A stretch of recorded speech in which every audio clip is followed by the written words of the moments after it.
Hello, you wonderful people. Today I'm talking about the power of language, the power of your language, and the use of dramatic language with some examples. I'll tell you all about it on the other side.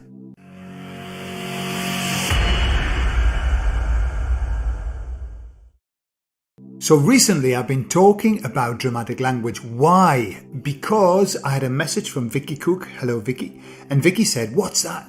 The use of dramatic language. She was talking about weather forecasts and what they're doing, and rightly so. It's just pure hypnosis.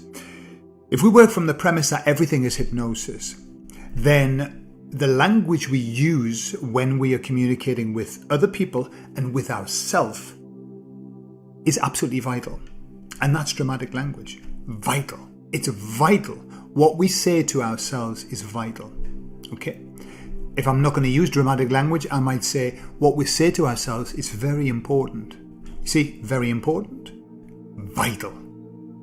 Yeah, dramatic. So last night I had a dream. All right, Martin Luther King. I had a dream last night, and the dream was that my role, I had a job, and it was to teach doctors and nurses how to talk to the clients, how to talk to the patients. And I was so happy that I was able to do it. Why? Because, understanding the power of our language when we are in a position of power. Now, what I mean by a position of power is anywhere where the person perceives you to be an expert. So we go to the doctors, we perceive the doctor to be an expert, less so these days, and we perceive the nurse to know her stuff. Okay? And many people have white coat syndrome, which is they get with a doctor and they become panicky because they're with an expert. Yeah. So politicians, we perceive them to be experts. People who supposedly run the world, we perceive them to be experts. So anybody with that we put on a pedestal, their words are especially important. The words they use when they talk to us can change who we are and change what we think. So let's use the example of a doctor or a nurse. So when my wife was pregnant, both times we did hypnobirthing. I did hypnobirthing with Cynthia. Well, that's my, it's part of my job. So I helped her to get into a good place so that basically in hypnosis, you go to the birth and you go there so many times and you have a beautiful experience that by the time you come to the birth, you have a beautiful experience. Okay. One of the premises of hypnobirthing, one of the important things, is that you as a pregnant lady, woman, if we can still use that term, pregnant person, you as a pregnant woman, you must dismiss all of the horrible things that people tell you. And let me tell you, it is incredible. The penchant that women have for seeing a pregnant woman and saying, oh, what I'm going to do is I'm going to tell her all of the horrific things that happened during my birth. Okay? Why women choose to do that with pregnant women, I don't know. But it was my job. All the time that I was with Cynthia, if that conversation started, I would stop it and I would say, can I just ask you, will this make Cynthia feel better by the time you finish the story, or will she feel worse? Will it make her frightened or will it make her happy? And they'll go, well, probably scared. Then I would ask you just to keep it to yourself. All right. It was very difficult to control. So I spent all of those months kind of like the guardian, beating back all of these terrible things that people say to pregnant people. Pregnant people, you see, pregnant women, okay? And then during the birth, during the labour, right? And even that word, labour, what does that generate in your head? That's work. Labour is work. Therefore, it already engenders, I'm going to explain how this works. It already engenders something negative. The nurses, the midwives would come into the room. My wife was there. She was just in another world, because part of hypnobirthing is that it helps you to go off to another place. You go off to a happy place. and she's there. All right, she was having contractions, but she was happy. La, la, la, la, dee, dee, dee. And every 20 minutes, the nurses would come in and say this. And then I'm going to tell you what the implications are. How much pain do you have? Do you have normal pain? Is it very heavy pain? Or is it unbearable pain? Okay. Literally, that was their question. Over and over, every 20 minutes. So what happens when somebody says to you, we're going to do this. I want you to do it with me. I'm going to ask you 2 questions, and I want you to notice what happens on the inside of your body when I do this. So I want you just to go on the inside, and I want you to feel how relaxed you're feeling at the moment as you're listening to my voice. How relaxed do you feel on a scale of 1 to 10? How relaxed do you feel? Okay, so now that you've done that, score yourself. Now I'm going to ask you another question, so just roll with it. Right, I want you to go on the inside, and I want you to search out anxiety. And I want you to feel, how anxious are you feeling now about all the things that you've got to do, all the things that are going to happen. How anxious are you feeling on a scale of 1 to 10? Okay, so what are those 2 experiences like? What makes them different? First off, I'm using a tone. Go inside and feel how relaxed you feel. Can you hear the tone in my voice? How relaxed you feel. All right. And then how anxious you feel. When you say to somebody, how relaxed are you feeling?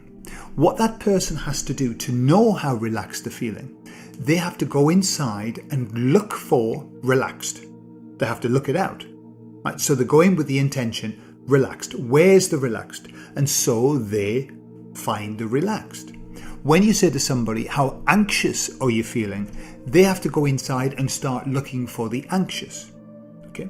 Now, the implications of that are, at all times, we're probably feeling somewhat relaxed and somewhat anxious, because there's always something to be done. Okay. It's there. But if I ask you to go and look for the relaxed, 2 things happen. One is you find it. As you find the relaxed, you feel relaxed. And also, as you're looking for the relaxed, even if it's not there, you'll find it, because I've asked you to look for the relaxed. Unless there's something serious happening. If you ask somebody to do that in the middle of a crisis, they're not going to find much. But typically, so people, when you look for something, you find it. All right? That's called a self-fulfilling prophecy. It's the reticular activating system in your mind which says, I'm looking for relaxed. Oh, there it is there. Ah, yeah, it feels good. Okay. The same as if you're looking for anxious, then you'll find anxious, and as you find it, you'll feel it. Okay. The same with pain. If somebody says to you, how much pain have you got? First of all, there's an assumption that you have pain. Okay. You're delivering a baby. It's not going to be a party. I mean, some people do, some people do.